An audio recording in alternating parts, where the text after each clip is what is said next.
She's relieved. This was really weighing on her. The attorneys representing the transgender woman charged with indecent exposure, speaking for the first time. It was our position that the prosecution kind of tried to twist the law to fit this case into a certain mold that it just didn't fit in. Friday, Rachel Glines was found not guilty by a Xenia Municipal Court judge. This after using the locker room that aligns with her gender identity at the Xenia YMCA.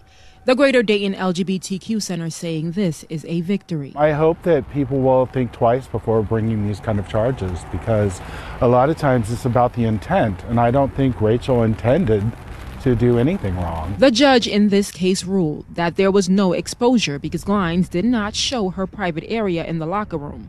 Documents show that the executive director of the Fairborn YMCA testified, saying Glines was authorized to use the women's locker room at all YMCA facilities.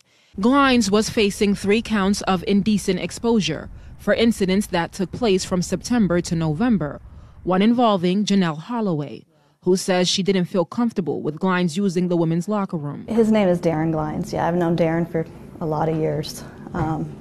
He was on my tennis team. I'll be honest, I've known him well, and I've written him a letter. In this letter, she writes in part, "I've prayed more for you these past 6 months than I ever did the previous 22 years of knowing you.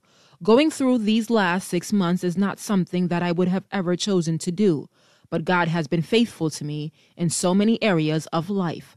The Holloways who were subpoenaed tell me they are disappointed by the judge's ruling." And disgusted in some ways. What do you say to people who believe you're being transphobic? I strongly have to believe what the Bible teaches, that God, from the very beginning, created 2 genders, and I know that there is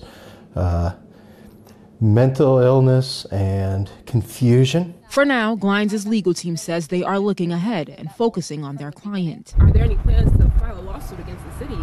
We're not going to make any definitive comments on that. I know that we're going to look at all of her legal options moving forward and make the best decision for her. I reached out to the YMCA of Greater Dayton. It says it is following Ohio and federal laws and anti-discrimination laws, which allow all members to access its facilities and programs. I also reached out to the city of Xenia. It says it has no comment at this time.